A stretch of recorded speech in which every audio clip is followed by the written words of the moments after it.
Welcome everyone to Sharp Talk. My name is Tomas Alas, and joining me today is Judge on History Forged in Fire and Kali martial artist, Doug Marcaida. And how are you doing, Tomas? Hello, everyone. Welcome to another great episode of Sharp Talk. And today we're going to be talking about things that relate to your life.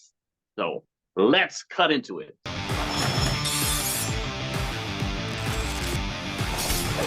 All right, we are following up on our series about how Filipino martial arts relates to your everyday life. A lot of people see it in the park or in a dojo, and it's like, that's all that there is. You're not going to fight someone in real life.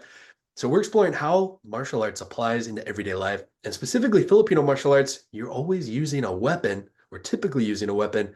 So how does that translate into real life? I'm not walking around with a sword and a baton. What are we doing? Well, in the beginning part of taking Filipino martial arts, because it's weapons-based, you start to train weapons. Day one, they put a weapon in your hand. They go, oh, it's thick, because it's the most common thing to find around. It's impact. It can resemble a knife held in this grip or overhand. It can resemble something that you're going to block with, that you're going to strike with, that you can thrust with. There's so many things that you can kind of understand when given the tool. But that's the beginning part of Filipino martial arts. Later, as you start to truly understand the ideas, it's not about the weapon. It doesn't matter what's in your hands, it's what you do with it. So what does that mean? That means that you are the weapon. Everything else is a tool. So given that I see myself as the weapon, it's what I do that matters, I should start to learn to see everything in front of me and see beyond normal perception. Is this just a stick or do I see a knife? Is this just an implement for blocking or can I evade or move stuff around with it? Can I lock with this? Can I grapple with this? Can I strike with it? Can I hook with it? Can I control so many things? That's what Filipino martial art does.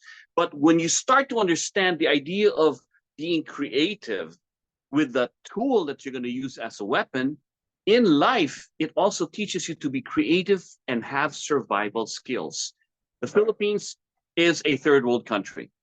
So if you go to the Philippines, you'll start to see that people can make a house out of anything. We live in garbage, in a landfill, and they'll take everything, they'll build a house out of that. We can take everything that's around us and use it for not its creative intended purpose, but for something else. And I see this from time and time again. You know, I remember growing up back home where I see things that are being used to gauge your gas gauge, right? There's no gas gauge. We have a little stick into the gas tank. Oh, it's this much, just like you would check your oil. But it works. I've seen improvised things. So in many ways, it's a MacGyver way of living, but you survive. You see, when you have nothing, everything around you becomes that part that you can use to it. So you get to become a survivor, and everything around you is just a tool to be able to do that. So that's one of the things that also transcends from the way they live and the way they use it in their fighting form. That's a really cool perception change of like, oh, I need a weapon to fight. No, you are the weapon, and that is just a tool that can enhance your abilities. Dare I say that we can also kind of scan the environment and find improvised weapons. We can make stuff like a water bottle work. We can make a variety of other things work to our advantage. Yeah, and that's one of the things I think people don't understand is to be aware that your environment will provide you with anything. You see, if you get dependent on a particular weapon, I have to carry my knife to feel that I'm confident. I have to carry a firearm and everything else. There are places where you don't have that. So what are you going to have? What happens when you don't have that tool? Are you useless then?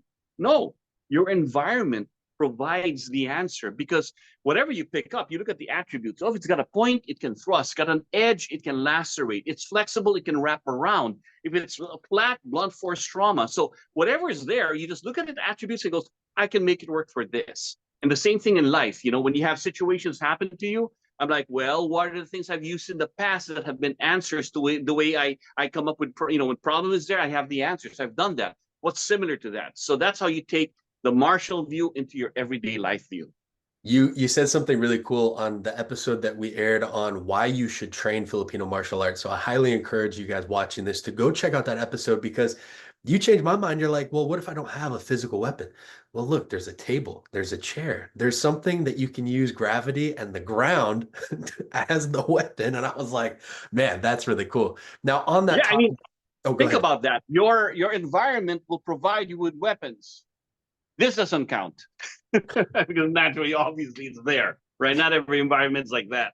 That's so cool. Now, in order to find those weapons of opportunity or improvised tools, you need situational awareness. How does Filipino martial arts train your situational awareness? Well, once you start to realize what weapons can do to you, if it's a sharp edge, I can get cut.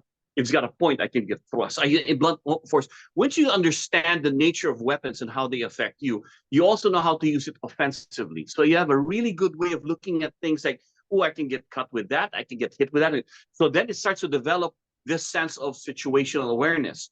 Now that I know what things can do to me, what around me are such like, can this corner right here of this table be the same thing as getting hit with the spike of a knife? It's a flat surface of this door. If it hits me, is that just like, the blunt force trauma you get for something? So everything around you can become a tool. That's situation awareness. So why is that important? Because number one, you start to pay attention and you play the game. Oh, I can use this, I can use this, I can use this. Fine. Oh, that can be used against me, that can be used against me, that can be used against me. That's important to play because now I'm aware of what can affect me. So I remove myself from the situation, or I can remove these things from being used against me. That's situational awareness. It's not just about the things that I find, it's also, this doesn't feel good. It's not well lighted. Should I be walking? I'm using my instinct. The gift of fear that Gavin de Becker always talks about is we have the five senses, but we have beyond the five senses. We have that gut feeling. Do we use that? So when you're walking around, you feel that gut feeling. It's something that we already have innate us. We just haven't developed it. So think about these things in terms of situational awareness. It's all around you. The martial art teaches you how to be aware of yourself, the way you move, what can be used for you, and the environment. Same thing in life. I think that recognizing those patterns in your situational awareness will help you plan that. And something I really enjoy about Filipino martial arts is we learn about patterns. We learn Sinawali. We learn the hubad. We learn these drills that teach us pattern recognition to apply that. Now we can start applying that directly to real life, knowing, okay, cool. If I do this, this is going to happen. If I see this guy here and this guy here, well, they're probably setting up something to triangulate on me. So it gives us that pattern recognition, not only to increase situational awareness, but also to solve problems. Yep, definitely. I mean, I use patterns all the time and try to use it metaphorically. That's a beauty, I think. If I can see a knife in a stick, it's starting to train you. What else can you see? Because a lot of times we get used to seeing, well, I'll use this for example, just my hand. This is what you see. But it trains me to see, but if I turned it around, it looks like this. If I turned it in this, it looks like that. Or if I did this and everything else. So I just don't take it for face value. I want to, on my own, say, okay, what happens when I do this? What happens when I do this? What happens when I do this? What happens when I do that? Automatically, you go right into it. So the same thing happens in life, right? When a situation happens here, there are two sides to the story. Oh, I'm not going to pass judgment and to be quick on that because I got to find out what was their version compared to my version and their version and everybody else's version. And that's how we formulate it, because that's what I do in martial arts. That's what I do in life. When we were training together, you said something that really struck me. You were like, yeah, we use tools to increase our survival. We've been doing it for a long time since war and whatnot, but my hands are for loving. And you know what? Filipino martial arts has taught me that because it is so lethal, that it also teaches me a lot of respect for humanity, for human life, and knowing that just because I can fight, I don't have to. Oh, yeah, that's so important. So some of the ways that we address things with that is the hands are for loving. It's the touch, right? If I pick up inanimate object, it's the object that hits you, not me. I can separate myself. Because you got to think about, I thought about that verse that was said. And I thought about that in terms of, why would someone say that? Well, if the Filipino martial was created from tribal wars, right? And if wars are happening in battles, the true nature of combat is weapons use. It's not fighting with your hands. You've never seen thousands of people grappling and punching and kickboxing. Never happened. Somebody ruins the party and shows up with a sword, right? So that's the nature of combat. But it also teaches you as a warrior that using my hands is so intimate that if I use a tool, it separates me from the actual person that I am attacking or injuring. It's a psychological thing that this object is the one that did the touching and the killing, not me as a human. So my hands are reserved for that. It was one of those things that you will find also in terms of how we're how we as warriors are able to, I guess, compensate or make sense of what happens when you're actually a warrior who has to do bad things or has to do the violence of the act of war, right? It separates you.